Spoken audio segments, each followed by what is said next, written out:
कि साडी इज्जत नहीं रही। कोई मेरे बच्चे दी जिंदगी दा सवाल है, कोई मेरे बच्चे दा सास करके सानू बस इंसाफ दवावे। बस मेरे बच्चे की जिंदगी बर्बाद हो गई, असी अक्खां चौके टुरन जोगे नहीं रह गए। बस मेरी यही गुजारिश है कि बस सानू कोई इंसाफ दवावे। पुत्र गल्लां सुन सुन के एक साडी इज्जत गई चली, एक लोकी गल्लां करदे, गल्लां सुन सुन के इन्ने को परेशान होए भैणा, मैं तुहानू दस नहीं सकदी। असी बड़े परेशान होए। बस मैं कहनी वजीर आला पंजाब नू, आए जी पंजाब नू मेरे बच्चे दा नोटिस लेके सानू इंसाफ दवावन। बस अस्सलाम वालेकुम नाज़रीन, मैं हूं आपका मेज़बान अब्दुर्रहमान। हदफ में आप सब लोगों के सामने एक दिल दहला देने वाली कहानी लेकर हाजिर हुए हैं। मेरे साथ एक 13 साला बेटी मौजूद है, साथ उनकी वालिदा है, और इस बच्ची के साथ जिस घर में इस वक्त हम मौजूद हैं, ये एक किराए के घर पे रहते हैं।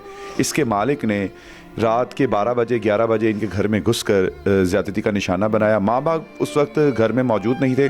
आइए सारा किस्सा जानते हैं कि आखिर ये माजरा कैसे हुआ, कितनी सदाकत है, कितना सच है, क्या ये लोग इस चीज़ का कारोबार कर रहे हैं, ये वाकई इनके साथ ये जुल्म हुआ है। आइए जानते हैं इनकी कहानी इन्हीं की ज़ुबानी। पिछली 30 तारीख की रात को ना 11:15 बजे मालिक मकान आया था, नीचे वालों के पास आया था, पता नहीं किराया लेने आया था, बिल लेने आया था, हमें नहीं पता। मैं इस कमरे में 4 बच्चों को लेके ना सोई हुई थी। नीचे वालों को कहते मैंने ऊपर छत भी देखनी है। वो कहते उसकी मामा भी घर पे नहीं, पापा भी घर पे नहीं। कहते कहाँ पे गए हैं? उन्होंने कहा उसकी मामा की ना तबीयत नहीं ठीक है, वो गाँव गए हुए हैं। कहता मैंने छत देख ली। मैंने कहा आप छत देख लें। मैं फिर इसी कमरे में आके लेट गई हूँ बिस्तर अपने में। तो बाद में नीचे आके ना इसने ये वाला दरवाज़ा नॉक किया करके मुझे कहता है कि ऊपर और पानी और वट्टे खिल रहे हैं। मैंने कहा भाई ऊपर तो कुछ भी नहीं। कहता है। तो फिर कहता आओ तो से फिर मैं ऊपर चली गई हूँ। ऊपर छत वाली साइड, एक सीढ़ियों वाली साइड पे दरवाज़ा है और एक छत वाली साइड पे दरवाज़ा है। पहले मैं छत पे सीढ़ियों पर चढ़ी हूँ ना, और मैं छत वाली साइड पे चली गई हूँ।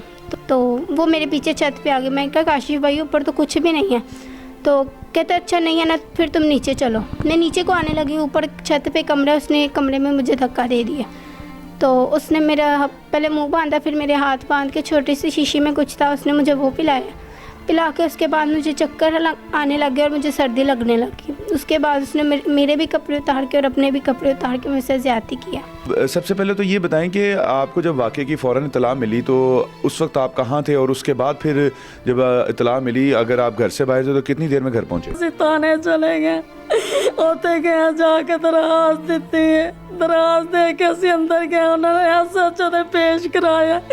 उन्हें वेख्या, उन्हें क्या फौरी इन्हां दे नाल जावो ते बंदे नूं पकड़ के लैके आओ। गड्डी साडे नाल आ गई। उन्दी इत्थे पैंपरा वाली दुकान है कि ओ करदा पीएगा वे, उत्थों आके ते मगरब दी नमाज तो बाद दुकान खोलदा।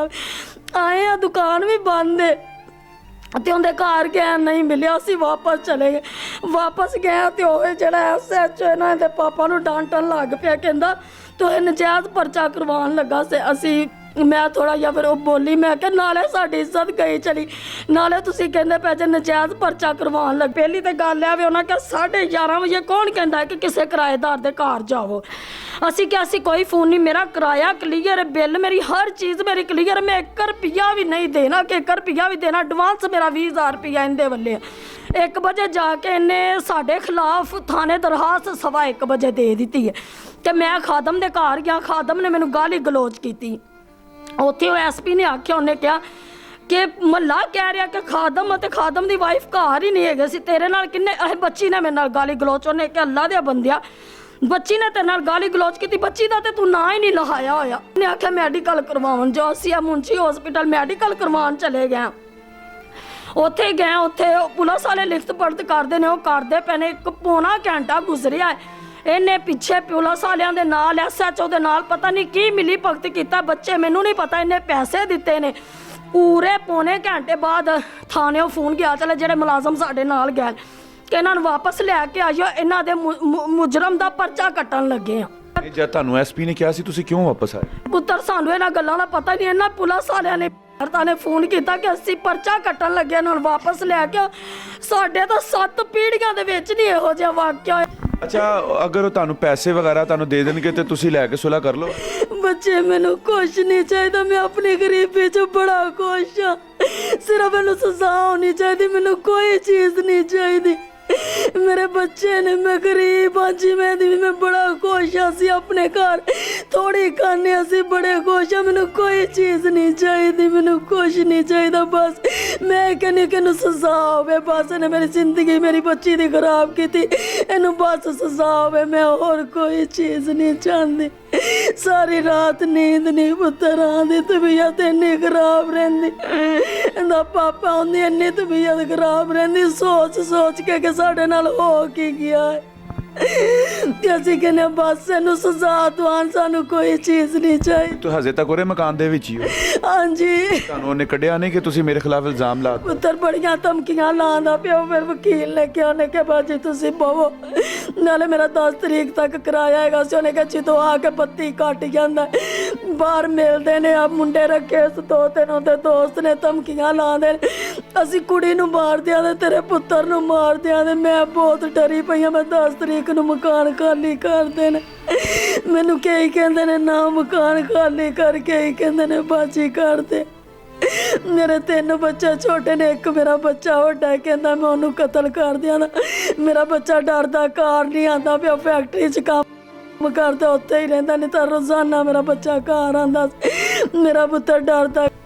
ਫਿਲਹਾਲ ਮੇਰੇ ਨਾਲ ਕੋਈ ਨਹੀਂ, ਸਿਰਫ ਅੱਲਾ ਦੀ ਜ਼ਾਤ ਮੇਰੇ ਨਾਲ ਹੈ। ਇਹ ਜਿਹੜੇ ਲੋਕੀ ਇਲਜ਼ਾਮ ਲਾਉਂਦੇ ਨੇ ਕਿ ਇਹ ਸ਼ਾਇਦ ਪੈਸੇ ਕਮਾਉਣ ਵਾਸਤੇ ਕੰਮ ਕਰ ਰਹੇ ਨੇ, ਝੂਠ ਬੋਲ ਰਹੇ ਨੇ, ਇਹਦੇ ਵੀ ਕੋਈ ਸਬੂਤ ਨਹੀਂਗਾ, ਮਾਲਕ ਮਕਾਨ ਤੇ ਕਬਜ਼ਾ ਕਰਨਾ ਚਾਹੁੰਦੀ ਹੈ, ਇਹਦੇ 'ਚ ਕਿੰਨੀ ਸਦਾਕਤ ਹੈ? ਮੈਂ ਪੁੱਤਰ ਲਾਨਤ ਪਾਣੀ ਆ, ਇੱਜ਼ਤ ਗਰੀਬ ਬੰਦੇ ਕੋਲ ਇੱਜ਼ਤ ਹੁੰਦੀ, ਬਸ ਮੈਂ ਨਾ ਚੀਜ਼ਾਂ ਤੇ ਲਾਨਤ ਪਾਣੀ, ਮੈਨੂੰ ਕੋਈ ਲਾਲਚ ਨਹੀਂ ਹੈਗਾ, ਮੈਨੂੰ ਕੋਈ ਲਾਲਚ ਨਹੀਂ, ਮੈਂ ਲਾਨਤ ਪਾਣੀ ਆ, ਮੇਰੇ ਕੋਲ ਬੜਾ ਕੁਛ ਅੱਲਾ ਦਾ ਦਿੱਤਾ, मैं ਉਹਨੇ ਚ ਬੜਾ ਖੁਸ਼ ਆ, ਮੈਨੂੰ ਕੋਈ ਚੀਜ਼ ਨਹੀਂ ਚਾਹੀਦੀ, ਮੈਨੂੰ ਸਿਰਫ इंसाफ चाहिए कि मेरी बच्ची ने इंसाफ। जी तो नाज़रीन, आपने इनकी गुफ्तगू सुनी। ये ख़ानदान इस वक्त इंसाफ का मुतलाशी है, बड़ा बाअसर और बड़ा ही स्ट्रॉन्ग किस्म का ये शख्स है जिसने इस 13 साल की लड़की की ज़िंदगी को ख़राब कर दिया है। माँ के आंसू आप देख रहे हैं और इस चीज़ का फ़ैसला आप ही करेंगे कि पाकिस्तान में रोज़ बरोज़ ये जो वाक़यात हो रहे हैं, आखिर इनकी